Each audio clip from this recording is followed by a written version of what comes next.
What is up, guys? You have not seen me for around 2 years. And this is the dog, which you have also not seen for around 2 years. I have been busy, and I will finally start making videos consistently again.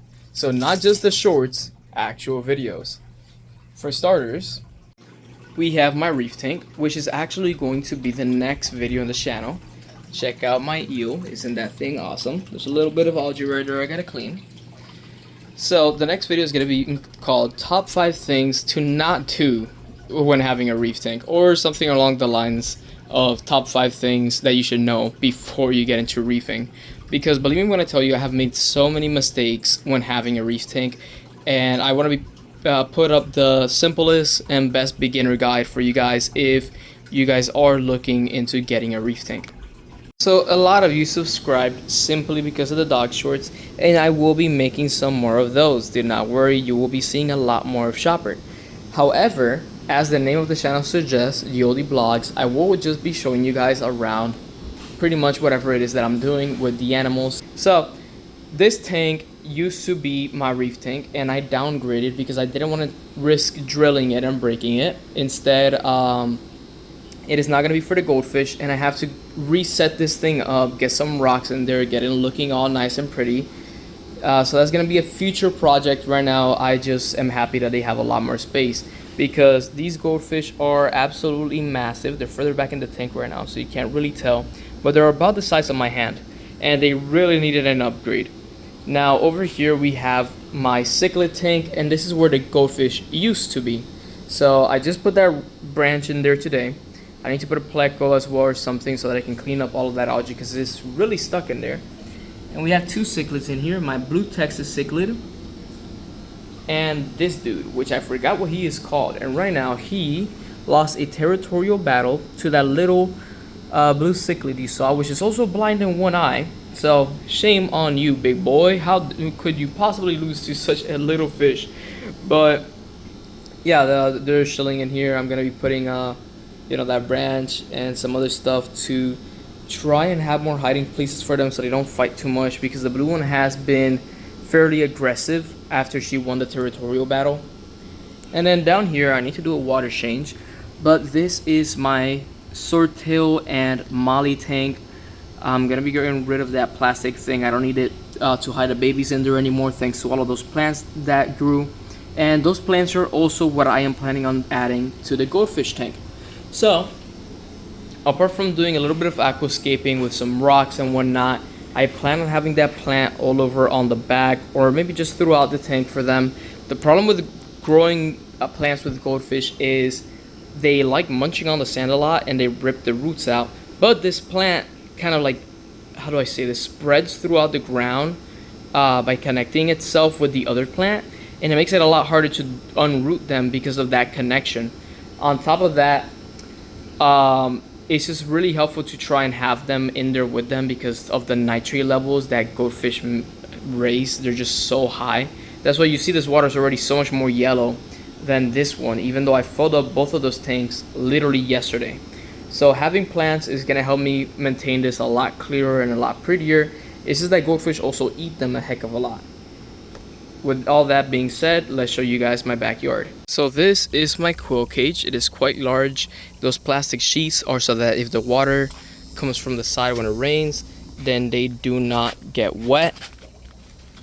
I don't want to mess around with them too much because I was messing around with them earlier, so they're already quite stressed out. I was adding those branches in there for them as well to make the habitat a little bit more natural and give them a little bit more hiding places. As you can see, they have those buckets in there.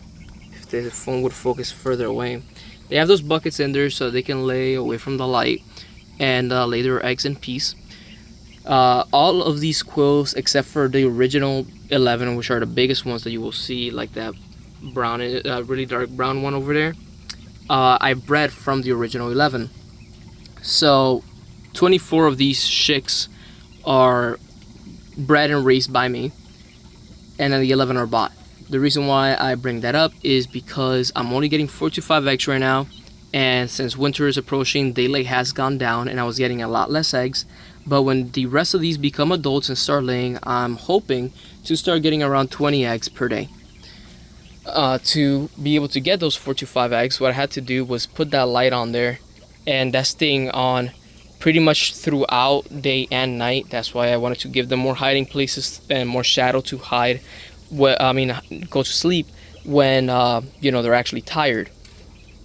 The reason why I'm not turning off the light is because when I was turning it off, it wasn't really making them lay at all. I don't know why, because I was just making a usual day cycle. They were just having it on for an extra 4 hours of daytime, which is the only thing they really needed to start laying. But I only had one laying throughout that whole time period. But by having it on like this, they just hide in the buckets or wherever there's shadow. They gotta sleep.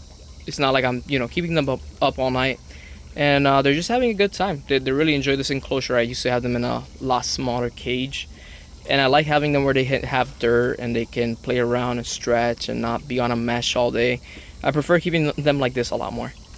So the quails are my first step to becoming self-sustainable, because not just do they give a lot of eggs, but you can also raise them for meat.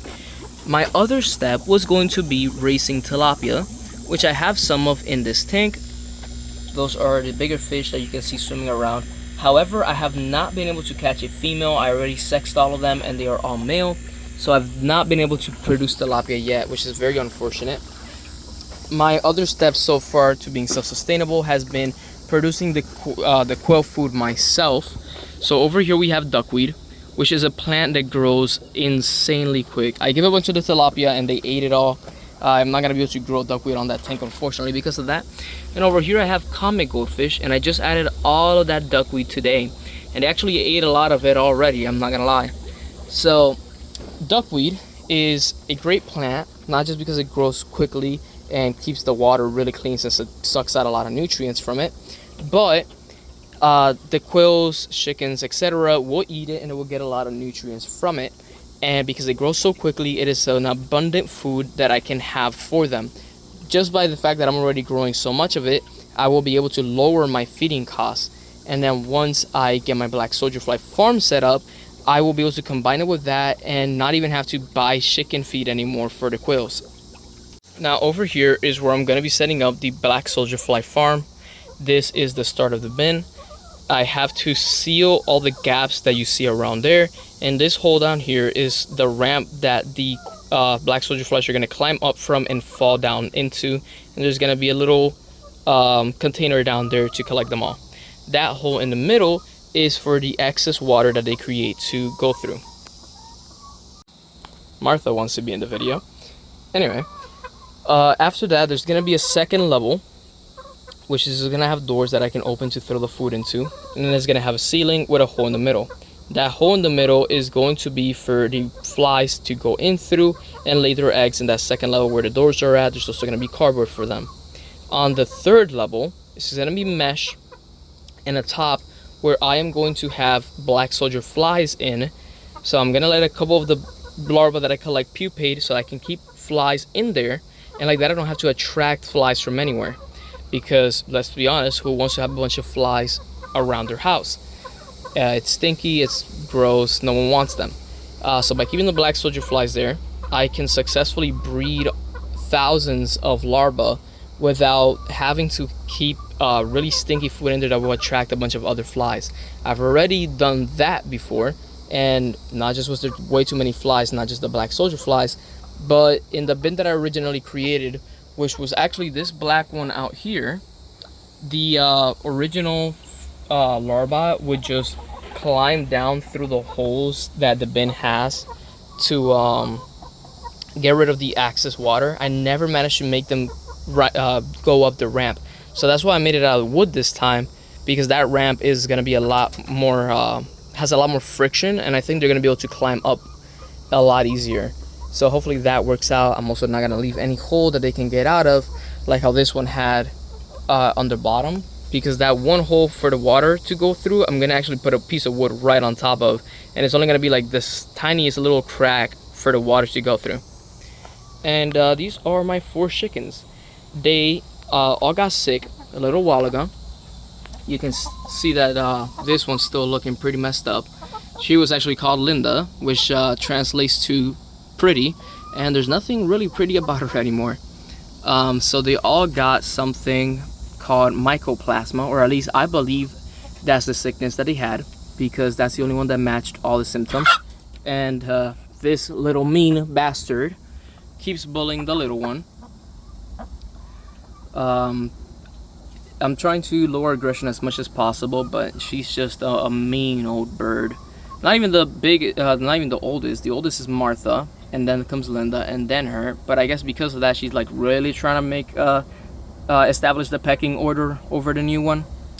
So as I was saying, mycoplasma, it's kind of like a cold for chickens, except that it will last them their whole life. It is not curable, and it comes with a bunch of different symptoms like diarrhea, the actual cold, so you'll see mucus, eye swelling, etc.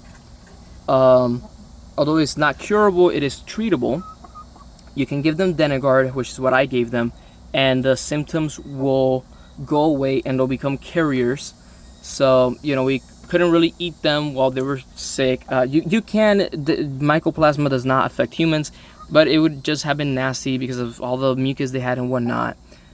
So instead we decided, if we buy other chickens, then they can just get the same disease anyway. And it's $20 a chicken. It's more affordable to just buy the medicine so they start laying again. So I bought the Denagard, gave it to them. This one was the closest one to dying. She had the worst of the symptoms, which includes joint swelling and whatnot. So you'll still see her limping, because it does take around 2 weeks for all of the symptoms to subside. Apart from that, Martha's got a little bit of swelling around her legs, which I forgot what the name of that sickness is called, but I am treating that as well. That one's a lot easier to clean. Treat. Basically, either you just give them antibiotics by mouth, or when they get a little scab on the wound that it starts creating, you take off the scab, you put antibiotics directly in the wound, and it'll get rid of the basically foot infection that she has. So these are my 4 chickens. Originally, these 3 did lay, but once they got sick, Martha's the absolute goat. She immediately just kept laying. She never really got any symptoms from that disease. So she's been laying ever since I got her almost a year ago. Absolute goat. We do believe that the new one has started laying, because we have been getting a couple new eggs that were discolored and whatnot.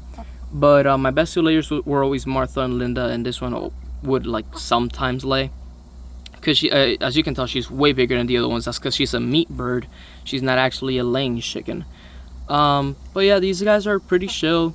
They, as you can see, their enclosure is really clean. I try my best to not have any stinkiness whatsoever in any of the enclosures. And the way that I've been doing that is, as you can see, they themselves like scavenging around the dirt a lot. So all of the poop that's there, that's literally the area where there's the most poop at, because they sleep up here, and they just go there and they start scavenging. They move the dirt around and they basically get rid of it all. Anything that I do not get rid of, like those feathers, I would just get this plastic rake and pull out. Okay, then that was interesting. Linda, the more sickly one, just corrected the big fat one for going after the youngling. I had not seen that before. That was pretty interesting. Linda is the second one in the pecking order, so she is above the fat one. So it makes sense that she would correct her, but usually Martha's the one that does it, not Linda, especially since Linda's been so sick. But yeah, just look how mean the fat one is. Just keeps going after her all day. It's extremely annoying. But yeah, and then for the cage, I'll just water down all the poop, get rid of it, and that's how I keep this clean. The quills, there's not really, hold up. So as I was saying, the quills, I have not really had to clean their coop yet, because it's so big, and they also like scavenging around the ground, and they basically keep it clean all by themselves. There's no smell, there's no really any poop laying around or anything like that. If anything, they do a better job at keeping it clean than the chickens do, because they take constant sand baths and they just keep all of the sand soft. The chickens is more like just specific spots that they want to scavenge in. I do have to be a little bit careful, because although mycoplasma, something like that, does not affect humans, it is a strong bacteria that will like get stuck on my shoes and everything.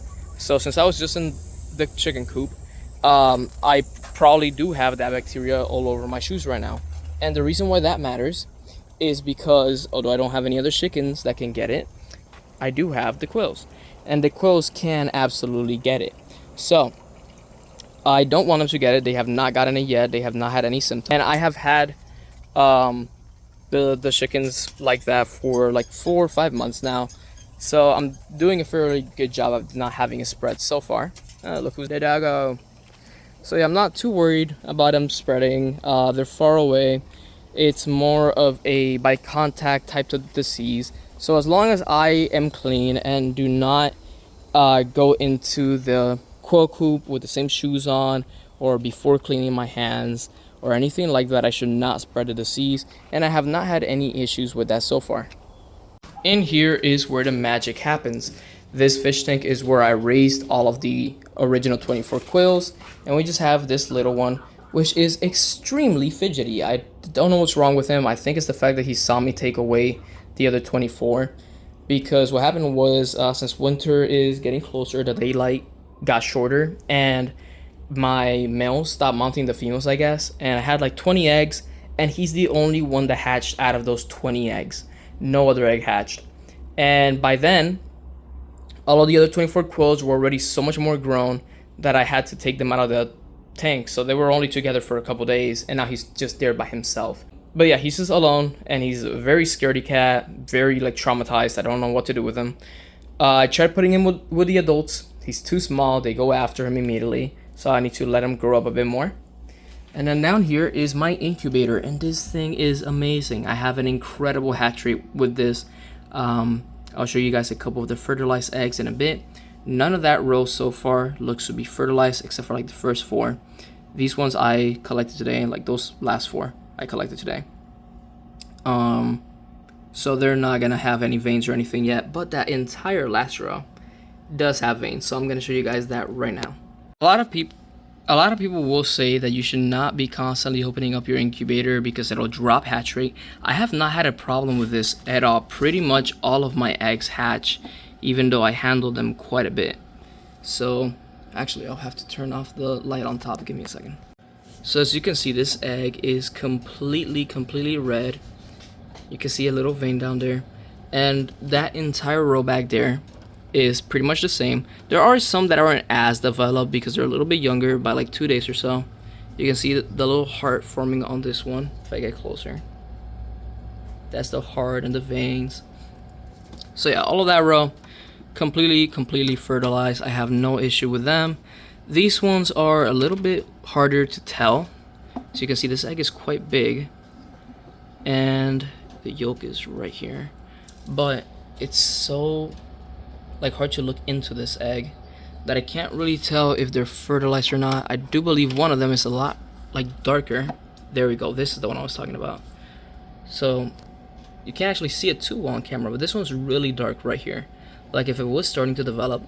But I can't see any veins through these like dark spots unlike the other ones. So I'll just have to wait until they get really dark red like these ones up here. And the further we go down the line, you'll see that these ones are green, and they make it even harder to see if they're fertilized. So I'm just leaving them there for a couple of days to make sure. And then we have these ones, the white ones, which you can easily tell if they're fertilized, and we still can't see anything. So I'm gonna give them a couple more days, give them a fair chance, because some of them are brand new, they're not gonna have it. So I'm not even gonna bother checking this last like 6 or so. But these ones right here, these ones should all have veins already, and they don't. So those are looking like they're gonna be infertile. I'm just gonna give them a whole week before I throw them out to make sure. It doesn't even matter because I have a lot more space, so why not wait? I don't plan on always keeping them in this fish tank. This was just a temporary thing because I was collecting a lot of eggs at the time, and I already had the incubator ready, and I hadn't actually fully set up a place to keep them. I was not expecting that high of a hatch rate on my first try either. So what I am gonna do for these next ones that are hatching is, I don't know if you noticed, but in the other quill cage, the big one, we have these 2 ledges. This really big one over here and that smaller one over there. And what I'm planning on doing is turning those into cages. All I really have to do is make kind of like a mesh wall going up, and I'll be able to keep the younger quails up there separated from the adults. And once they're big enough, all I have to really do is plop them down. So they're all gonna be out here together, just not in a way that the adults can mess with the little ones. So that smaller space is gonna be where I put all the chicks when they're just hatching out. And then that bigger space is where I'll put any like bigger ones that are producing more waste and need more space, so that the poop doesn't pile up too much. And the way I'm gonna do it is I'm gonna put that little mesh. It's not gonna be like these bigger meshes. It's gonna be the little whole ones. I'm gonna cut a slit down on the bottom of them so that a plastic tray can go in and out. And like that, all I have to do whenever I wanna clean the coop is take out the plastic tray, water it down, and all of that poop will be gone. So it does have to have a mesh over it as well, but it's not too hard to design. It won't really be an issue. And since they're already inside a bigger cage that is completely closed off, there's no risk of any predators going after them, because we do have a lot of raccoons and snakes here where I live, so I gotta be careful with those. So I hope you guys enjoyed the video. This is pretty much what every video is gonna be like from now on, me just showing you the animals and my projects that I got going on with them. So if you're looking forward to that and my experiments to becoming self-sustainable, then don't forget to subscribe, and I'll see you in the next one.